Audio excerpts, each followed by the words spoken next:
देशभक्ति और सनातन चेतना के संदेश से निकाली गई देशभक्त कबीर सिंह गायिका की धर्म सनातन यात्रा शनिवार को मथुरा पहुंची। यात्रा के दौरान रविवार को सुबह कबीर ने श्री कृष्ण जन्मभूमि परिसर में स्थित मंदिर में शिवलिंग पर विधि विधान से जलाभिषेक किया और राष्ट्र समाज की सुख समृद्धि की कामना की। कबीर सिंह ने सनातन यात्रा का मुख्य उद्देश्य भारत को हिंदू राष्ट्र घोषित करना, गाय को राष्ट्र माता का दर्जा दिलाना व वृक्षित में मांस मदिरा मुक्त बनाना बताया गया। इसके साथ ही यात्रा के माध्यम से सनातन संस्कृति के संरक्षक, सामाजिक जागरूकता, राष्ट्रभक्ति का संदेश जन जन तक पहुंचाया जा रहा है। मथुरा पहुंचने पर कबीर सिंह ने सनातन एकता का आह्वान करते हुए कहा कि सनातन धर्म हमारी संस्कृति और पहचान की आत्मा है। इसे मजबूत बनाने के लिए समाज के प्रत्येक वर्ग को एकजुट होकर आगे आना होगा।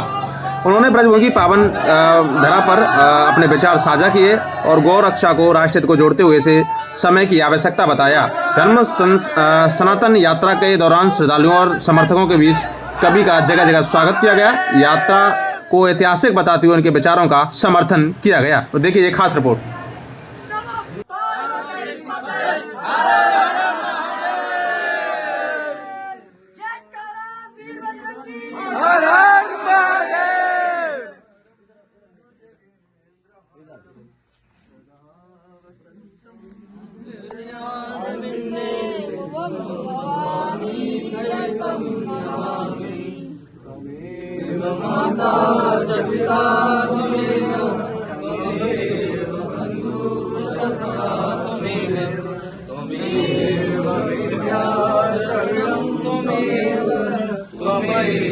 सर्वं ममेव देव श्यामलकोमलाङ्गं सीता समारोपितवामभागम्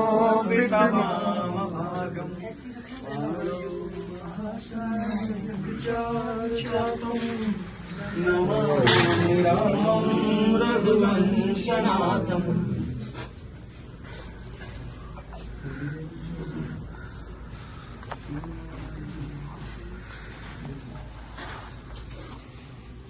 बोलो कृष्ण बलराम की जय।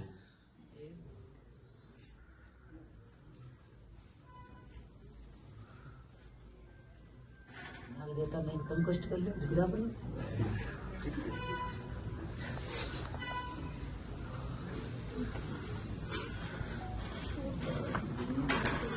तो नहीं गया।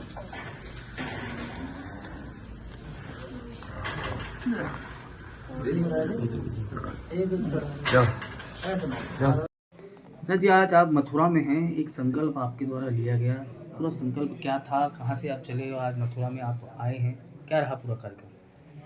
जय श्री राम सभी सनातनियों को। हम देशभक्त गायिका कबीर सिंह और आप सबको हमारा प्रणाम। हमारा संकल्प सदा से एक ही था कि हमें हमारा भारत देश हिंदू राष्ट्र चाहिए, ऐसा हिंदू राष्ट्र जिसमें गौ हमारी राष्ट्र माता हो, हिंदी भाषा हमारी राष्ट्र भाषा हो, हमारे तीर्थ स्थल मांस मदिरा मुक्त हो, हमारे जो तीर्थ स्थल है वो जो विधर्मी है उनसे भी मुक्त हो, हमारे तीर्थ स्थलों के लिए हमें केस ना लड़ने पड़े। तो ऐसा हिंदू राष्ट्र की हमने कामना की है और हम जानते हैं कि आज नहीं तो कल हमारे हो सकता है हमारे बहुत सारे सनातनियों के प्रयास से हमारे आखिरी श्वास तक तो ये पूर्ण हो जाए। जिस तरह से आपने हरिद्वार से लेकर मथुरा तक का सफर चुना, क्या आपका विजन रहा, क्यों मथुरा को ही आपने चुना, क्या आपकी सोच रही इस विषय में? देखिए, मथुरा को हमने नहीं चुना, मथुरा ने हमें चुना। हम कोई नहीं होते यात्रा करने वाले, यात्रा की तैयारियां करने वाले। अभी आज मुझे बिल्कुल भी ऐसा भरोसा नहीं हो रहा है कि मैं कृष्ण जन्मभूमि से अभी दर्शन करके आई हूँ। इतना बढ़िया जलाभिषेक हुआ, इतना अच्छा कार्यक्रम हुआ, शासन प्रशासन सब लोग, कोई संगठन नहीं है, सब ने एक साथ मिलके जो सहयोग किया इस यात्रा में, ये एक अद्भुत दृश्य था, बहुत बढ़िया कार्यक्रम रहा। और क्योंकि कृष्ण जन्मभूमि हमारी माता जी करीब 40-45 साल से हर महीने पूर्णमासी को गोवर्धन जी की परिक्रमा के लिए आती हैं, कृष्ण जन्मभूमि के दर्शन करती हैं। तो अपनी माँ से ही प्रेरणा मिली हमें कि जन्मभूमि जाना चाहिए। जन्मभूमि को लेकर जिस तरह से चल रहा है, केस चल रहा है, उसमें आपका क्या विचार है, क्या सोचते हैं? होगा वही जो राम ने रच रखा है, बाकी तो केस वेस ये तो नियति है, होती आई है, होती रहेंगी, लेकिन जब हिंदू राष्ट्र होगा तो शायद ना। जलाभिषेक में कई संगठन आपके साथ रहे, क्या कैसा सहयोग रहा? मैं देखिए, मेरा नाम है कवि सिंह और सिंह मेरी जाति नहीं, मेरा स्वभाव है। उसी तरीके से मैं संगठनों में भी सबको, हमारी इस पद यात्रा में ऐसा कोई संगठन नहीं है जो नहीं आया, और ये है सनातन का परिचय और यही पहचान है। सभी लोगों ने मिल करके इतना अच्छा कार्यक्रम करवाया। हम थोड़ा सा परेशान हो गए थे कल किन्हीं की वजह से। किन्हीं ने आके और विद्रोही नारे वारे लगाए, किन्हीं लोगों ने यहाँ के जो लोकल लोग हैं हमारी इस धर्म यात्रा को अपनी राजनीति के लिए, अपनी राजनीति चमकाने के लिए बहुत षड्यंत्रकारी घुस गए थे। फिर भी मथुरा में बैठे जितने भी संगठन हैं उन्होंने रातों रात मिलकर के प्रशासन से बात करके हमारे इतने अच्छे दर्शन करवाए, इतना अच्छा जलाभिषेक करवाया। ये है सत्य सनातन जी। वो नहीं है कि अंदर रावण बैठा है मुंह पे राम है।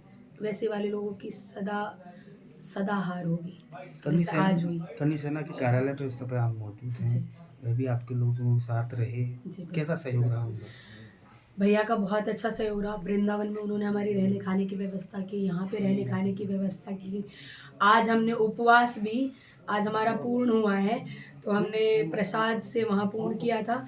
उसके बाद हमने भैया की माता जी के हाथ का बना हुआ चूरमा और दाल खाई है, और दूध इनके घर से आया है। तो और कितना सहयोग चाहिए होता है। एक बहन के लिए भाई खड़े हैं, इससे बड़ी बात क्या होती है। आपने नारेबाजी की बात की कुछ संगठनों के द्वारा आपकी यात्रा में, मैं कह सकता हूँ जैसे आपने सोचा क्या रहा पूरा, कैसे आपकी यात्रा में वो लोग एंटर हो गए, जैसे आप कह रही हैं कि यात्रा को बिल्कुल अलर्ट कर दिया, क्या लगता है? ऐसा है, हमने किसी को सूचना नहीं की थी कि हम यात्रा कर रहे हैं। हमसे लोकल लोग जुड़ रहे थे। तो अब क्या है, जैसे भाई हमसे मिले और हमने भाई को बोला कि भैया हमें आगे जाना है, कहीं भी हम बोलते कि आगे जाना है, आप व्यवस्था कीजिए। भाई ने किन्हीं का नंबर, मतलब एक दो से कनेक्ट होते होते उस बंदे तक पहुँचे, उस महिला तक पहुँचे, और वो ऐसे आए, वो ऐसा ऑरा उन्होंने बनाया कि सामने वाला कुछ समझ नहीं पाए कि हिंदू राष्ट्रीय यात्रा हमारी, जलाभिषेक करेंगे हम। एक अलग से लोग हैं वो, एक अलग सी विचारधारा कौन के है लोग वो, हैं। आप नाम जानते हो? मैं बिल्कुल नाम नहीं लूंगी और मैं कभी नाम नहीं लूंगी, क्योंकि वो चाहते हैं मैं नाम लूं ताकि वो फेमस हो। तो मैं बिल्कुल भी नाम नहीं लूंगी। कीड़े मकोड़े हैं, एक दिन ऐसी सड़कों, आज वो जिस तरह से प्रशासन को चुनौतियां देते हैं कि आप ये करो, आप लोग हमारे साथ नहीं रहते। जब योगी सरकार नहीं थी ना, ये बिलों में बैठे हुए थे। अब योगी सरकार है, प्रशासन कुछ कह नहीं सकता, हाथ बंधे हुए इसलिए दहाड़ रहे हो। सरकारें सदा नहीं रहती हैं, जब चली जाएंगी तब देखेंगे कि कितना दहाड़ने वाले हैं लोग। आगे और कोई यात्रा आपकी चलती रहेगी इसी तरीके से, या फिर कुछ? जीवन के आखिरी सांस तक हमारी यात्रा चलती रहेगी, क्योंकि हमने सनातन को, शायद सनातन का प्रचार करने के लिए, सनातनियों को जगाने के लिए शायद जन्म लिया है। क्योंकि हमारी जो परवरिश हुई है वो वैसे ही हुई है। हमारा संयुक्त परिवार है, हम एक बहुत अच्छे परिवार से आते हैं, बहुत हमारे परिवार से आते हैं। तो शायद राम जी ने हमें इसीलिए जन्म दिया है। तो हमारे जीवन के आखिरी श्वास तक हमारी यात्रा चलती है। आपका कोई विशेष संदेश? जागते रहिए, जगाते रहिए।